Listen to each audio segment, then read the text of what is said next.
As I mentioned, we are talking about the Ten Commandments, and we're going one at a time. So this is going to take us about 2 months to get through all 10 commandments as we talk through them.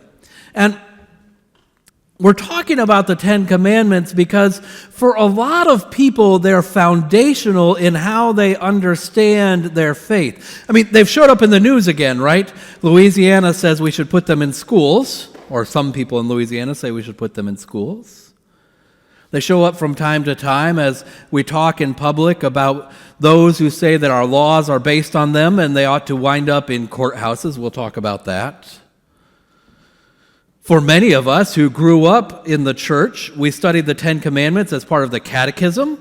That was the responses we read today were from Martin Luther's small catechism that some of us had to remember on Saturday mornings for many years.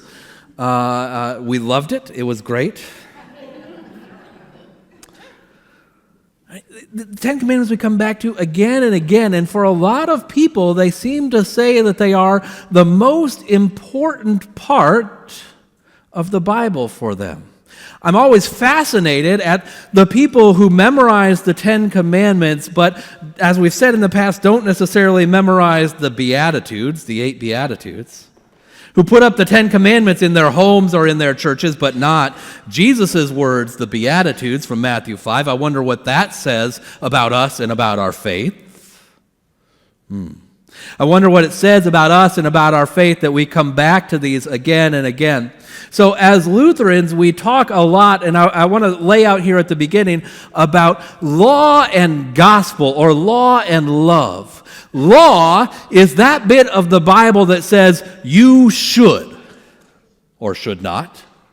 Law is that bit that convicts us, convinces us of our own shortcomings, failings, faults, and flaws, and sinfulness. Laws are the bits that show up in the gospel again and again, or in the Bible again and again, that show us that we need God and God's mercy and salvation in our life. And as Lutherans, we call that law, whether it shows up in Exodus or in Matthew. So when Jesus says, "Be perfect as your Father in heaven is perfect," how many of you are as perfect as God is perfect? Maybe Dan? Okay, fair enough. We all have our days, right? But that's one of those places where in the gospel we hear how we fall short of God's perfect righteousness. And so even though it's in that book of the Bible that we call a gospel, it's a law. It shows us our sinfulness. Similarly, throughout the Old Testament, we hear messages of God's love and grace and mercy. For the Lord your God is gracious and merciful, slow to anger, and abounding in steadfast love. I don't care whether you're reading that out of Romans or out of Exodus, it's gospel. It is good news. And so as we read the Ten Commandments, which you'll find in Exodus 20, as we read the Ten Commandments, we are going to talk about laws and love. We are going to talk about how in these commandments and in this story of God giving law, we also encounter the good news of Jesus Christ. Because if it's not good news, why are we doing it? Yeah? Right? I don't need to be told over and over again that I am flawed. I don't know about you, but I'm aware of it. What we gather, what we proclaim, is the good news of Jesus Christ, wherever it shows up in the Bible. And so we turn to the Ten Commandments. And I grew up in a cinephile household. We loved movies. And there were certain movies that we watched every year, right? You know Christmas begins when we watch It's a Wonderful Life. Or Die Hard. Well, see, but that wasn't out when we were growing up, right? And I had older parents. We didn't watch, you don't watch shows where people talk like that with my mother. And every year, around Easter, we watch Cecil B. DeMille's The Ten Commandments with Charlton Heston, which shapes, I think, for a lot of us, how we understand this book. You know, how many of you have watched this movie more than once? Yeah, that's 75% of us. a word of warning, if you're going to watch a biblical movie about the Exodus, this is probably the least accurate one out there. If you want to watch something as we are talking about the Ten Commandments, let me recommend to you Disney's Prince of Egypt. It is probably the most accurate to the story in Exodus, really. And plus, it's got great music, right? So, or Netflix has a new one, or relatively new one, a new documentary-style one about Moses and the Ten Commandments, which is also fairly accurate and worth watching. That's about 4 episodes of an hour, hour and a half each.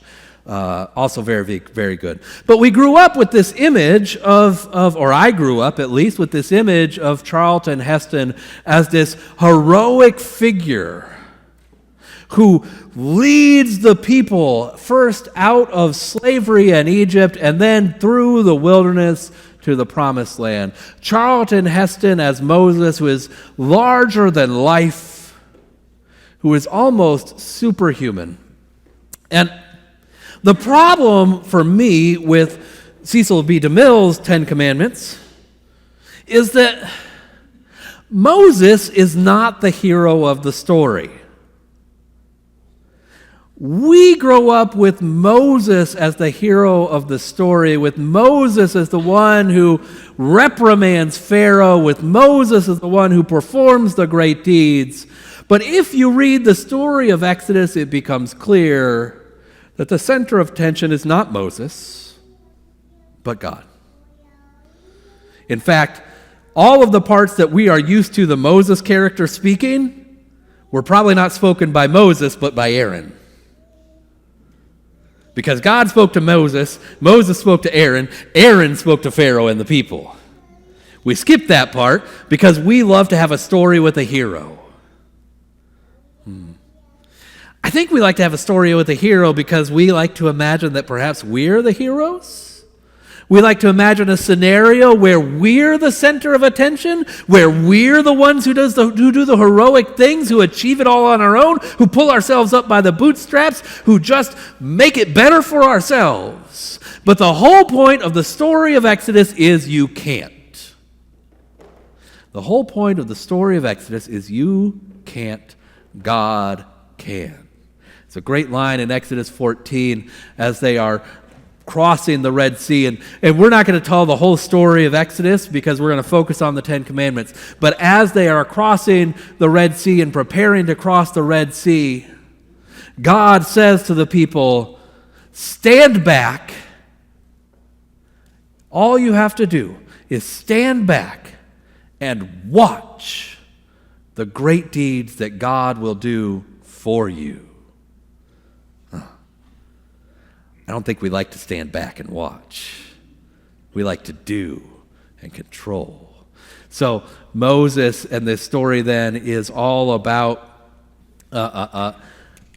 how God leads us. And so Exodus 20 gives us the Ten Commandments.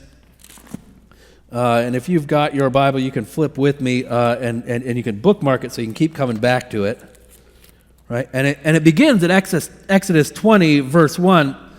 Then the Lord God spoke all these words. And I'm going to read the whole thing for you real quickly here so we've got it in our head. We heard it as Calvin read for us, but let me read it for you again. Then God spoke all these words. I am the Lord your God who brought you out of the land of Egypt, out of the house of slavery, and you shall have no other gods before me. You shall not make for yourselves an idol in the form of anything that is in heaven above, or in the earth beneath, or the water under the earth. You shall not bow down and worship them, for I, the Lord your God, am a jealous God, punishing children for the iniquities of the parents to the 3rd and 4th generation, but showing steadfast love to the 1,000th. You shall not make wrongful use of the name of the Lord your God, for the Lord will not acquit anyone who misuses God's name.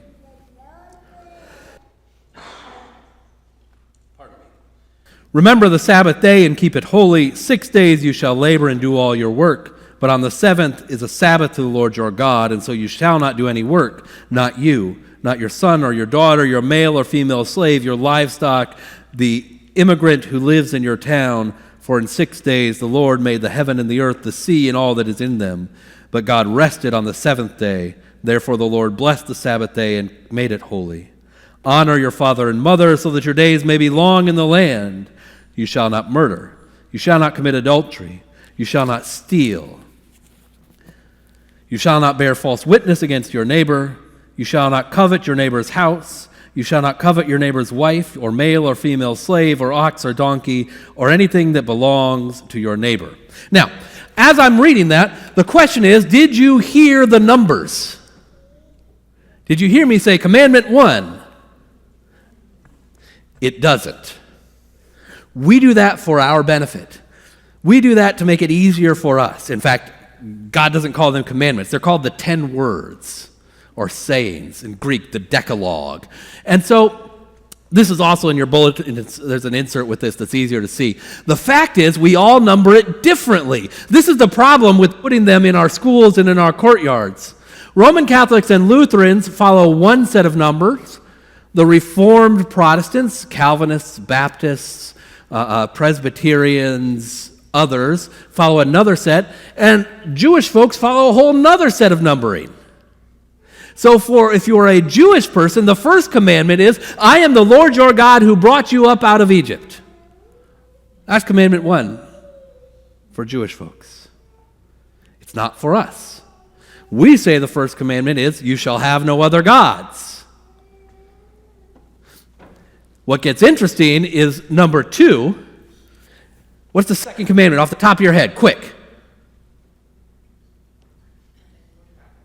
What's that? Don't take God's name in vain. There isn't one about no idols in the Lutheran, Roman Catholic, Jewish way of numbering. It's a part of no other gods. That's the big difference. So for Anglicans and Baptists and Presbyterians, they say that as you shall have no other gods, you shall not make an idol, you shall not misuse the name of the Lord your God. For Lutherans, Roman Catholics, and Jewish folks, it's some combination of there are no other gods and you shall not make an idol is number 1, and number 2 is you shall not misuse the name of the Lord your God. It makes a difference. Makes a difference. So when we come to North America, who are the first that we think of, the first religious folks who come here for religious freedom? Puritans, who are Reformed, right? Which means they're not Roman Catholic and they're not Lutheran, which means that they believe that the second commandment is you shall not make an idol, which means that when they start erecting church buildings, they're very plain and simple. And when they raise crosses, the crosses don't have a Jesus on them. They're not crucifixes, they're bare crosses and empty crosses. Why? Because you shall not make an idol. But if you go to, and so when Germans come here, when bring our Lutheranism with us, we want to be like everybody else. And so we build these really plain Puritan Congregationalist-looking churches with bare crosses.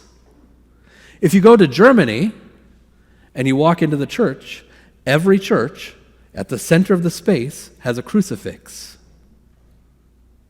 You don't think about those things. That's because of how we number the 10 Commandments. So which ones do you put up in the schools? It matters. You're making a choice about which religion is right about their numbering of the 10 Commandments based on which ones you put in the schools or in the courthouses. The state becomes involved in making that decision. Do we want state making religious choices for us? Do we want politicians making religious choices for us? I think the 10 Commandments are super duper important, but I do not want any political institution telling me what's right and wrong about how I read the Bible. Thank you very much. I would rather we do that here.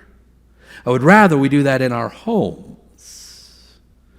That's why it matters, right? Because this is ours. In fact, it's really hard to find 10 Commandment signs. I used to buy signs for our Sunday school wing in the church I used to serve, and you have to look because most of them are numbered the way the Reformed folks number them. and not the way the Lutherans and Roman Catholics number them, because that's what's dominant in the U.S., and the dominant voice. So we will be using that Lutheran set of numbering. The interesting thing that happens to that, as you'll see when we get to the end, is there are 2 commandments about coveting instead of 1. Because you have to make it equal 10, right? Notice that the book didn't say 10. We do 10 because it's easier to count and memorize, right? Anybody know how many commandments there are in total in the Old Testament? Over 600. 613. 613. We pull out these 10 as the lead-in. If you think of like an overture in a symphony, and how in the overture in a symphony, it plays all of the themes that will come out in the rest of the music. The 10 Commandments give us all of the themes that come out in the rest of the 10 Commandments. Jewish scholars who look at the 613 commandments, the 613 mitzvot, will talk about how each of them kind of falls into one of the 10 categories of the 10 Commandments. And so these provide an overarching way of approaching how we understand God. And so we're going to turn today to the first commandment. And the first commandment is what? You shall have no other gods.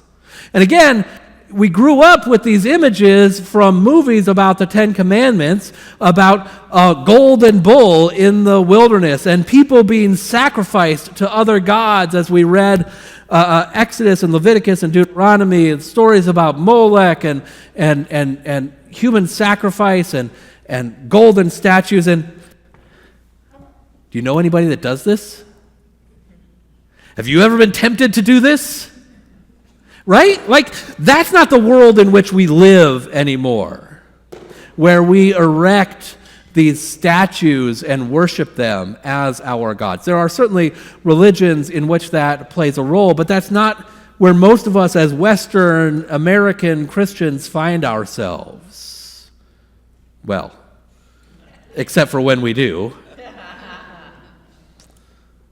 And so we've got to come back to this first commandment of you shall have no other gods, and we've got to think a little bit more deeply about it. We've got to reflect a little bit more fully upon it. And so Luther asks, what do you trust in? What do you trust in? Well, I looked at this last week. I trust that Megan and I will be able to be retired for at least 5 years before we die because I have our retirement account checked. Maybe not much more than that. Right? I trust that if I have to go to the hospital, my insurance will cover at least a portion of it. What do you trust in? Luther talks a lot about the 10 Commandments, and especially about the first commandment, as the one that shapes us. He says this, a God is that which we look for good, and to which we find refuge in our needs. A God is nothing else than to trust and believe with your whole heart. Whatever you trust in. That's that word faith, right? It's the same word, faith and trust. What do you place your trust in? I trust that when I turn on my car, it's going to go. Think about it. That's a trust. We trust that technology is going to work. Yeah, right? But how much do we trust in technology is going to work? Really? When's the last time you wrote a physical check? For most of us, we do it technologically. How many times have you transferred money electronically? What happens if that fails? But we trust in it. How much trust do we have in the other drivers on the road? We say not much. We say they're all morons as we're driving. But realistically, if I'm going 70 miles an hour and there's somebody else next to me going 70 miles an hour, I have to trust that they aren't just going to move right on over into me. Otherwise, I couldn't get on the roads. We have lots of things that we trust in. Another way to ask it is, what do you depend on? What do you rely on? Oh, this is my favorite way to ask it. What do you prioritize? Ooh, this is where we go from preaching to meddling. What's the number one thing that we as citizens of the United States spend the most money on as a community of people? No. Our military. The money that we spend together, that's what our national budget is. It's the money that we spend together. And make it no mistake, it's a creed. It is a statement of belief. What do we prioritize? We spend more money on anything else than we do on our military. Like 60% of every dollar you pay in taxes pays for our military expenses. And we complain in our communities that our schools are overcrowded. What do we prioritize? And we complain that our roads are cruddy. What do we prioritize? And we complain that there are people who are hungry in this nation. There is somebody today that will die of starvation. What's our God? Tell me we don't sacrifice people to that God. What do we prioritize? When we think about safety, this is the way you can see it too. Put two things up against one another. Think about safety. How do we prioritize our children's safety over and against our right to bear arms? What's our God? How do we prioritize our sense of rest, the third commandment, you shall keep the Sabbath day holy, and our love of money, working 60 hours a week? What do we prioritize? Where do you spend money? What does our budget say about what we prioritize? Oh, what makes us happy? Oh. See, now we might think that only things we think are negative can be false gods. And Luther says, no. That's what gets you into trouble. Because the things that are best about us are the very things that tempt us the most. So I'll tell you what makes me happiest this week. Last night, we went to a football game, and it was the Woodlands High School versus Cinco Ranch. I got double credit because I got to see our local team play. And my daughter was the drum major for Cinco Ranch High School band, or one of the drum majors. And the smile she had as she was directing that music, nothing makes me happier. What makes you happy? I don't think there's anything as a parent that can give you more joy than your child's joy. Right? But what happens if you put that joy for your child ahead of making sure they learn about life? Indulging their every need so that you can see that little bit of joy in them. Refusing to give them boundaries so that you can see that little bit of joy of them. Even that wonderful thing of the joy of our children can become an idol. Oh. Those things that become our idols are not just golden calves or literally sacrificing people on altars, but the things that we prioritize in unhealthy ways.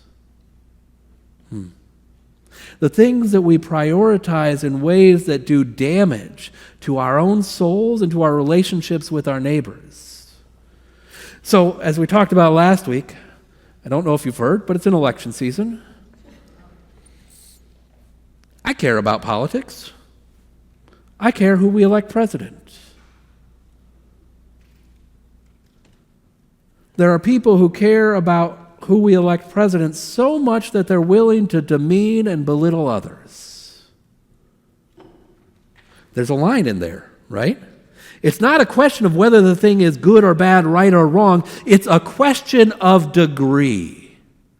That's the difference between a virtue and an idol. That's the difference between a way of living and an idol. It's the question of degree. It's the question of balance. What comes first again and again and again has to be our faith. What comes first again and again and again has to be our trust in God. You'll see in churches of every stripe discussions of patriotism, discussions now of Christian nationalism. And here's where I think the difference lies. Again, I told you, I'm going to Medellin. There are some who are Americans who also happen to be Christians, rather than Christians who happen to live in America. Do you follow the difference? There are people for whom their identity as a patriotic American is more important than their identity as a follower of the gospel of Jesus Christ. I'm not saying it's bad to be patriotic. In fact, I think it can be a very good thing. But it's a very good thing when I am a Christian who lives out those values as an American citizen. Yeah? Where my faith shapes my understanding of who I am as a citizen rather than my understanding of who I am as a citizen shaping my faith. Which comes first? That's the question. Which is the priority? Which comes first? As the people of God were led out of Egypt, they were creating a new community, a new nation, a new people in a new place.